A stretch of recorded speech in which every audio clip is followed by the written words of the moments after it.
Hello guys, जैसे कि मैंने बताया क्लॉज और सेंटेंस में डिफरेंस क्या होता है। तो सेंटेंस का पार्ट क्लॉज होता है, क्लॉज सेंटेंस का पार्ट नहीं होता। सेंटेंस का पार्ट क्लॉज होता है, सेंटेंस का पार्ट, ये दिमाग में रखो। लेकिन अगर हम बात करें क्लॉज सेंटेंस से कंपैरिजन करोगे तो बड़ा दिक्कत हो जाएगा। क्यों? क्योंकि सेंटेंस आपको कंप्लीट सेंस देता है, क्लॉज आपको कंप्लीट सेंस नहीं देता है।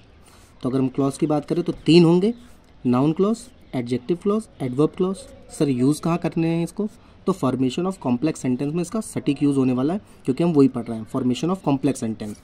तो उसमें आपको इन 3 क्लॉज का यूज़ करके सेंटेंस, 2 सिंपल सेंटेंस होंगे, उनको आपको कॉम्प्लेक्स में कन्वर्ट करना है। इसीलिए सबसे पहले देखते हैं नाउन क्लॉज क्या होता है। तो नाउन क्लॉज क्या होता है, तो देखते हैं। यह नाउन का काम करता है, पहला नंबर, तभी तो नाउन क्लॉज हुआ। नाउन का काम करेगा, नाउन की तरह किसी भी वर्ब का सब्जेक्ट हो जाएगा, वर्ब का ऑब्जेक्ट हो जाएगा, प्रीपोजिशन का ऑब्जेक्ट हो जाएगा, वर्ब का कॉम्प्लीमेंट हो जाएगा, या फिर आप कह सकते हो केस इन अ पोजीशन हो जाएगा। ये आपको ध्यान में रखना है। अब देखते हैं थोड़ा सा इसके बारे में कि जो सब ऑर्डिनेट क्लॉज होता है, सब ऑर्डिनेट डरने की जरूरत नहीं है, डिपेंडेंट क्लॉज बोलते हैं ऐसा क्लॉज जो किसी न किसी दूसरे क्लॉज पे डिपेंड होता है। तो ये डिपेंडेंट क्लॉज होता है, वाक्य में नाउन का काम करेगा, उसे ही हम क्या कहते हैं? नाउन क्लॉज कहते हैं। उसकी डिफिनेशन इंग्लिश में। अब हम पहचानेंगे कैसे? तो जितने भी नाउन क्लॉज होंगे, देखिए ध्यान से, that, who, whom, which, what, whose, why, if, whether, where, how, when, etc. इनसे स्टार्ट होते हैं। इन वर्ड जितने भी हैं, इन वर्ड से ये जब भी कोई भी सेंटेंस स्टार्ट होता है वो नाउन क्लॉज होता है। लेकिन ध्यान से देखना कि कोई भी सेंटेंस का मतलब WH नहीं कह रहा हूँ मैं ये WH नहीं होंगे, इंट्रोगेटिव, क्वेश्चन मार्क नहीं मिलेगा। एक एग्जाम्पल देख लो, आई लाइक एप्पल, एप्पल यहाँ पर नाउन है। अगर हम इसे क्लॉज से रिप्लेस करें तो नाउन क्लॉज मिल जाएगा। मतलब क्या हो रहा है कि हम अब कुछ इस एप्पल को रिमूव करते हैं और हम लिखते हैं व्हाट आई ईट। व्हाट से स्टार्ट हुआ, सेंटेंस में मतलब समझो, आई लाइक, मुझे पसंद है। क्या पसंद है? व्हाट आई ईट, जो मैंने खाया या जो मैं खाता हूँ। तो मैं क्या खाता हूँ? एप्पल खाता हूँ। एप्पल को रिप्लेस हमने जिस वर्ड से किया वो आपका कहला गया नाउन क्लॉज। अभी दिक्कत और होता तो और देख लो, नाउन क्लॉज को पहचानने के तरीके देख लो कि जो क्लॉज हमें वाक्य में दिख रहा है, जो भी क्लॉज हमें वाक्य में दिख रहा है, उसे प्रोनाउन से आप रिप्लेस कर दो, प्रोनाउन से आप बदल दो। अगर ये करने के बाद हमें क्या मिलता है, पूर्ण अर्थ मिले, तो समझ जाना वो नाउन क्लॉज है। What I read is interesting. अब यहाँ हमारे पास क्लॉज क्या है? What I read.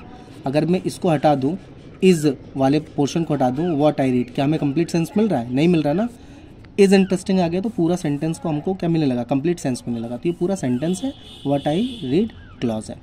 मैंने क्या बताया था? क्लॉज में एक सब्जेक्ट होता है, एक वर्ब होता है, उनके कॉम्बिनेशन होता है। स्टार्ट WH वर्ड जो मैंने बताया था ऊपर, उससे होता है। तो अगर हम व्हाट आई रीड को एक प्रोनाउन से चेंज कर दे, चलो इट से हम रिप्लेस कर देते हैं इनकी जगह पे, तो इट इज़ इंटरेस्टिंग, पूरा अर्थ मिल गया। इसका मतलब व्हाट आई रीड क्या है? आपका नाउन क्लॉज है। एक और देखते हैं, show me what you did. चलो दिखाओ क्या तुमने किया। अगर हम व्हाट यू डिड को दैट में कन्वर्ट कर दे तो क्या मिला? शो मी दैट, मुझे ये दिखाओ। तो इसका मतलब व्हाट यू डिड क्या है? आपका नाउन क्लॉज है। जैसे कि मैंने क्या बताया कि जो भी नाउन क्लॉज है, सब्जेक्ट टू वर्ब कैसे काम करेगा, तो देखते हैं। वह कहाँ रहता है? मुझे नहीं मालूम, ये आपका एक सेंटेंस हुआ। Where he lives is not known to me. तो अब ध्यान से देखो कि इज़, ये आपका यहाँ से लेके यहाँ तक, ध्यान से देखो, सब्जेक्ट गायब है। तो ये वाला जो क्लॉज है आपका, ये किसके लिए आ रहा है? वर्ब के लिए आ रहा है। मतलब ये वाला पोर्शन सब्जेक्ट होगा, ये दिमाग में रखना। अगर हम एक और एग्जांपल देखें, वह वहाँ कैसे पहुँचा, यह एक रहस्य है। तो how he reach there is a mystery. वापस से देखो, इज़ अ मिस्ट्री अधूरा है बिना सब्जेक्ट के, यानी ये पूरा पोर्शन आपका क्या हुआ? सब्जेक्ट। इसलिए हम कहते हैं सब्जेक्ट टू वर्ब। दूसरा देखते हैं, ऑब्जेक्ट टू ए वर्ब। तो इसमें देखते हैं, मुझे नहीं मालूम, वह कहाँ रहता है? I don't know, I don't know या I do not know where he lives. तो ये हमारा वर्ब है, लेकिन ऑब्जेक्ट गायब है, तो ये पोर्शन क्या कहला जाएगा? आपका ऑब्जेक्ट कहला जाएगा। तो ये हो गया ऑब्जेक्ट टू अ वर्ब। एक और देख लो, मैं जो कहता हूँ उस पर ध्यान दो। तो ध्यान देने के लिए, give full attention to what I say. अब ध्यान से देखो, ये टू प्रीपोजिशन है, उसके लिए ऑब्जेक्ट आ गया व्हाट आई से, तो ऑब्जेक्ट टू अ प्रीपोजिशन हो गया। जैसे कि मैंने बताया, complement to a verb, complement पूरक कहते हैं, जो सेंटेंस को पूरा करता है।